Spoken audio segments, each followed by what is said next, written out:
most of us in life, we work so hard for things. We think life's going to be a certain way, but as you're going to discover, life is never a straight line. We're taught that. We think line is just, I'm going to go from here to there. But if you look at nature, you never see a straight line in real nature. If it's a straight line, a human built it. And so it's a process of evolving, of growing, dropping back, growing, dropping back. And challenges are what really grow us. Your life is a great story. Every person's life is a story. And the question is, some people's story is a warning, some people's story is an example. Right now, you're an example that's growing and expanding, and you have a chance to have this be the most incredible life. But it won't be a life without challenge. And the challenges we're facing right now give you an opportunity to grow like very few generations. I'm sure you've heard of the Great Generation, the World War II generation. If you watch a great movie, if you read a great book, the size and the power of the hero, how much you become as a hero is defined by how tough an obstacle you face, how difficult is the villain, the opponent. And so sometimes when I've been through the toughest times of my life, one of the questions I've had to ask myself or note to myself is, I finally have a really worthy opponent. This is scaring the hell out of me, or this is challenging me, or this is making me crazy. But I also know in my gut and in my soul that if I can push through, it's just like you've done in these years. You push through tough times, I'm sure, many of them. But as you push through those, you become more. And as you become more, something magical happens. You don't just grow. You expand in your spirit and your soul and your capacity and your skill. And all of a sudden, fear becomes less and less a part of you. That our decisions control our life and our destiny more than anything else. Don't get me wrong. There's things you can't control. There's COVID-19. Things happen. But what really controls this is not what's happened, it's how we respond to it. It's what we focus on, it's the meaning we give it, what we do. And I began to realize every moment of our life, we make 3 decisions. And since you're graduating today, I thought it'd be really useful to bring these 3 decisions up to your conscious awareness so that if you want to, you can remember these 3 little decisions because they're happening every moment of your life. And if you don't make them consciously, they're going to be made unconsciously because the world's coming at us. It's ringing and stimulating and vibrating in our pockets. It's all around. We're not an information society. Information society died a long time ago. There's so much information. We're drowning in information. We're starving for wisdom. But the 3 things that control your life is not what's happened to you. It's what are you going to do with it? And the 3 decisions are, number 1, what are you going to focus on? See, whatever you focus on, you're going to feel it.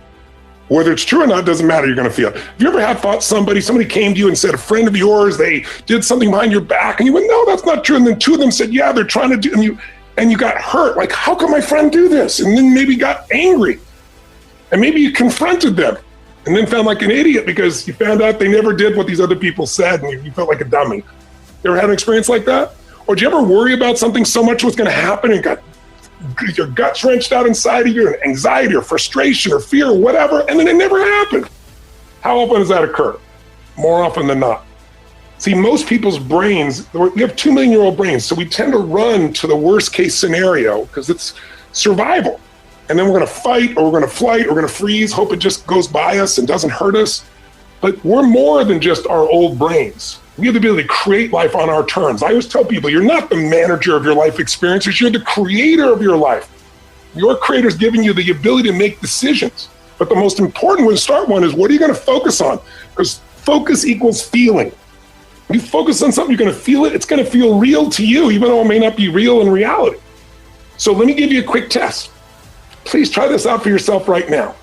I work with millions of people around the world in 100 countries. I get a chance to work with the top athletes on earth, entertainers, presidents of countries. I've worked with every living president. I've worked with 2 presidents during impeachment times. There's only been 3 to give you an idea. I've seen a lot in my life. But what I know beyond a shadow of a doubt is that we all have patterns. And if you've ever been hard on yourself or think, what's wrong with me? There's nothing wrong with you. There's just a pattern that needs to change. If you think it's you, it's hard to change you, but it's easy to change a pattern. So let's try 3 quick patterns of focus. Because if you don't decide what to focus on consciously, the world will take it over and you'll focus on whatever they want you to. The news, what does the news do today? It doesn't inform us.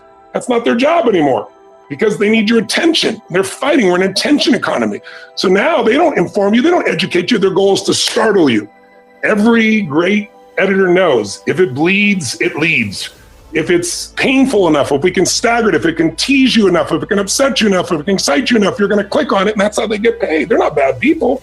but you got to use your own mind separate from them, or you're going to just constantly working on the worst case scenario. That's what happens.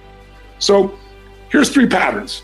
Question number 1, do you tend to focus more on what you have or what's missing? Now, we all do both, right? But as you're graduating today, if you think about the past of your life, if you focus more on what you have or what's missing, you know which one you spend more time on. Which one is it?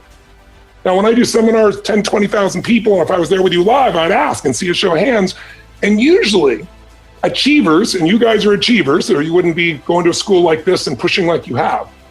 Achievers tend to focus on what's missing more than what they have. Now, part of the strategy of that is to motivate ourselves to keep going forward. But at this stage of your life, if you're an achiever, you always will be. You don't have to worry about that.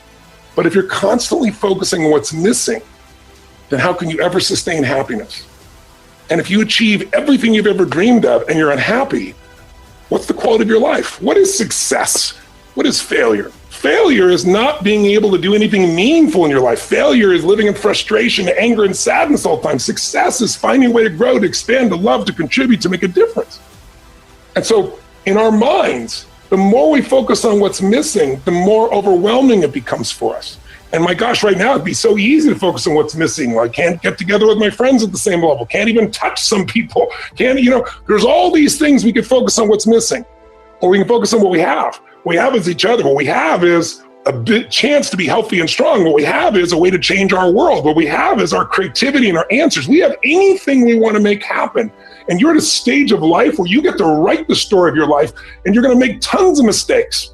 And if you focus on the mistakes, you'll feel overwhelmed. You'll see what you missed. But if you learn from them all, you'll see every experience of your life has gifts for you. And every gift, like where you're going to be, this COVID-19, it's going to pass. It's already 20 times less intense than they told us it was going to be. No one, I'm sure, manipulated it. It was just mistakes, people trying to overprotect. And there are consequences of overprotection as well. But if you focus on what's missing, you're going to be stressed out. So the first thing is training yourself to focus on what you have. And simple things like the things you've heard of, like a gratitude journal, sounds so stupid, but training your brain to look for what you have will create gratitude, which destroys the 2 emotions that destroy people's relationships and lives, and that's fear and anger. When you're afraid, you're going to make the wrong decision most of the time. When you're angry, you're going to make the wrong decision most of the time. When every day of a practice of finding something, 2 or 3 things you're grateful for, you train your brain to find it, and you're no longer in survival. Let's try another pattern. Do you tend to focus more on what you can control or what you can't control?